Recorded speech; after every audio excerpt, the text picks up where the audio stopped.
CM Punk has accepted the challenge of Samoa Joe for AEW All In, and the match is now official for the AEW Real World Championship. LuFisto has called out AEW World Champion MJF for his comments about herself and Cash Wheeler. Ricky Stark's suspension has been amended as he reveals his newest client on Collision in his managerial capacity. Darby Allin defeats Christian Cage in the main event. Miro vs. Powerhouse Hobbs is now official for AEW All Out. Kevin Kelly makes his return to AEW on Collision this week. Could changes be coming soon to La Faction Igobana Blaze. Plus, the Ring of Honor World Tag Team Championships will be on the line on next week's edition of Dynamite Fighter Fest.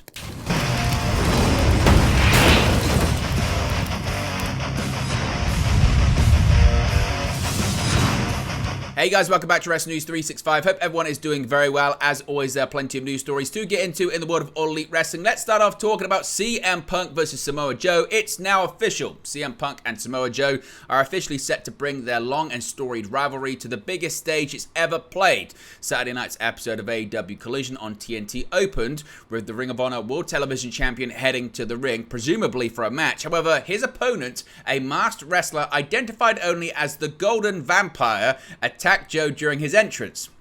Of course, it quickly became very apparent that the Golden Vampire was in fact CM Punk. He took Joe down with a go to sleep unmasked and stated simply, "I accept." Moments later, it was announced that Punk and Joe will clash for Punk's Real World Championship at All In London at Wembley Stadium. Punk's words are in response to weeks of Joe publicly challenging him to a match over recent weeks. Joe has been stewing since Punk defeated him in the semi-finals of the Owen Hart Foundation men's tournament on the July 8 episode of Collision. Of course, the rivalry between Punk and Joe dates back much further than that. Their battles in Ring of Honor and across the US independent scene have become legendary among fans during the early to mid 2000s. None of their previous meetings occurred in a venue comparable to Wembley Stadium in London, England, however. More than 80,000 tickets to the events have already been sold, with AEW threatening to take the crown of the highest paid attendance for a professional wrestling event in history. What were your thoughts on this opening segment? What were your thoughts on Punk's wrestling attire? And what were your thoughts on Punk's go to sleep? Some people were saying it didn't look too great. Can that improve ahead of their match at All In? Now, this is a really interesting story here because LuFisto and her gripes with AEW continue to not go away. Veteran indie wrestler LuFisto has taken serious exception to MJF's response to Cash Wheeler's legal troubles. As reported previously, MJF defended his former Pinnacle stablemate, who was arrested Friday on the charge of aggravated assault with a firearm, by lashing out against fans online for jumping to conclusions and desecrating the character of Wheeler. MJF went as far to say that fans who criticized Wheeler for his transgression were showing their, quote, privilege and didn't show the maturity to sympathize with Wheeler, reminding them that every human is flawed and entitled to mistakes. Well, in a response to MJF's comments, LuFisto penned a lengthy letter to the AEW World Champion whereby she reminded him of his comments directed at her a few weeks back, implying that he was being a hypocrite by asking others not to jump to conclusions. Now, the letter reads as follows. Again, it certainly is quite interesting. She writes, and I quote, "Dear Mr. Friedman, 2 weeks ago, I too was very disappointed by how many people were jumping to conclusions so quick. Yes, we're all human, we're all flawed, and we all make mistakes. I had my fair share. I wasn't blessed with much luck or what you people call privilege, but I did my best, learning through trials and errors, falling down and getting back up to try again and again and again. I knew I would be criticized for sharing my personal story about what happened the day I walked into the AEW locker room. However, I never expected that tweets from you and your colleagues would lead to harassment and death threat messages that are still going to this day. It's true, I didn't make it to the big leagues. You don't have to remind me, I know it. It doesn't mean I deserve to be called miserable. It doesn't mean I'm not good enough. It doesn't mean I'm difficult to work with. It doesn't mean I'm delusional. You can call me many things, but what I'm not is a liar. If anything, my big mouth and need to call out things the way they have been is my undoing in an industry where silence is expected to keep your job or get one. If someone's been in professional wrestling for over a decade and you find them to be talented, but they never truly panned out, there's a reason for it," referring MJF's comments. "My intergender matches were bad for TV, my hardcore matches were too violent, and I didn't present a good image of a woman. I was too thick for the cookie sheet sheep model, cookie sheep models types they were looking for. When I felt something was wrong, I would speak, argue, therefore I was labeled as a problem. When you are the only girl on the roster, it's a curse. Today, everything I described is praised. No, I'm not crazy, but yes, I have struggles. To look strong, unbreakable, and to show that nothing was affecting me, I kept everything to myself as I was being beat and abused mentally and physically for years in wrestling and at home. It made me an introvert with chronic depression who can't trust anybody. I go to a show, wrestle, leave right after. I don't mingle, and I don't have very close friends. I have panic attacks if I'm doing the main event in fear of not being good enough and because my brain goes 1,000 miles an hour due to my severe ADHD. I'm definitely not looking for attention. I just love wrestling so much that I still push through, still after 26 years, but all that you wouldn't know. We never actually sat down and talked. I know why I didn't get anywhere.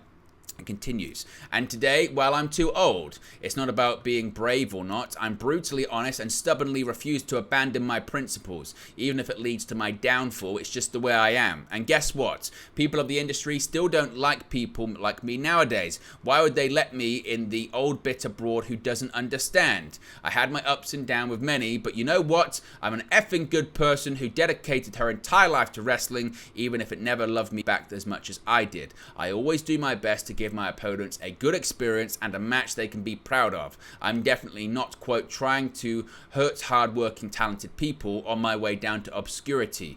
Your words encouraged your fans to tell me I'm a nobody that wasted 26 years of her life, that I should disappear or jump off a bridge.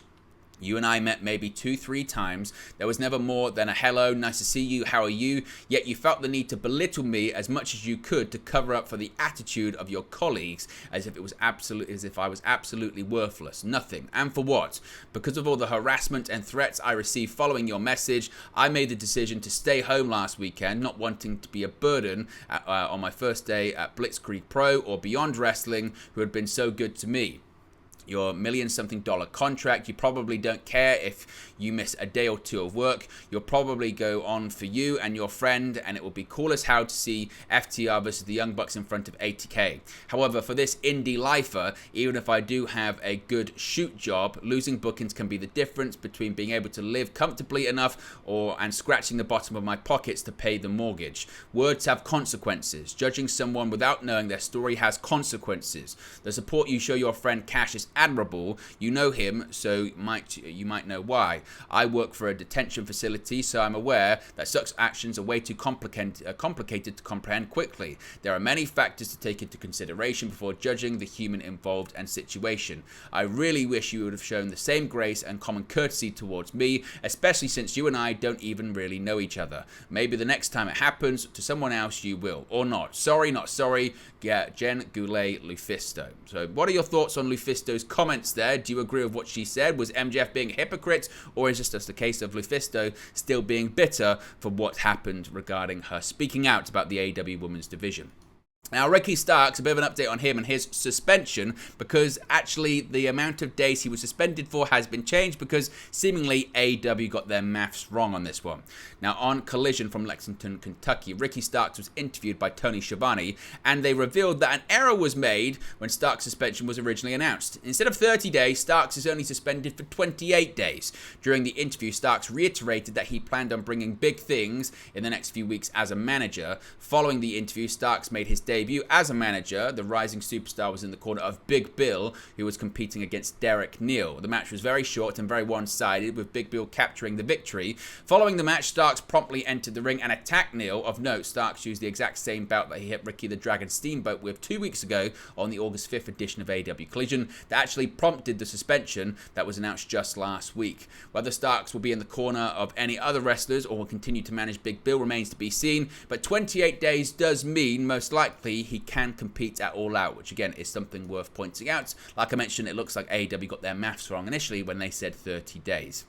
And the main event of Collision last night was absolutely fantastic, wasn't it? Because Darby Allin faced off against Christian Cage. Darby Allin finds himself in a bruising battle on multiple fronts as he heads into the biggest stretch of shows in AEW history. While Darby was victorious in the main event of Saturday night's episode of Collision, he was beaten down and left laying by Christian Cage and the TNT champion Luchasaurus as the show ended. Moments earlier, Darby used a roll-up to secure a pinfall victory over Cage in the main event. Saturday night's matchup is the setup for Darby's title challenge against Luchasaurus at AEW's All Out pay-per-view on Sunday, September 3rd at the United Center in Chicago, Illinois. However, before that title match, Darby has another big match that will be the biggest event ever staged by AEW. He and Sting will team up against Swerve Strickland and AR Fox in a coffin match at All In at London's Wembley Stadium on Sunday, August 27. That rivalry heated up earlier this week when Darby and Sting attacked Fox at an independent show put on by his own pro wrestling school. In addition to all of that, AEW announced that Darby will be in action on Wednesday's episode of Dynamite.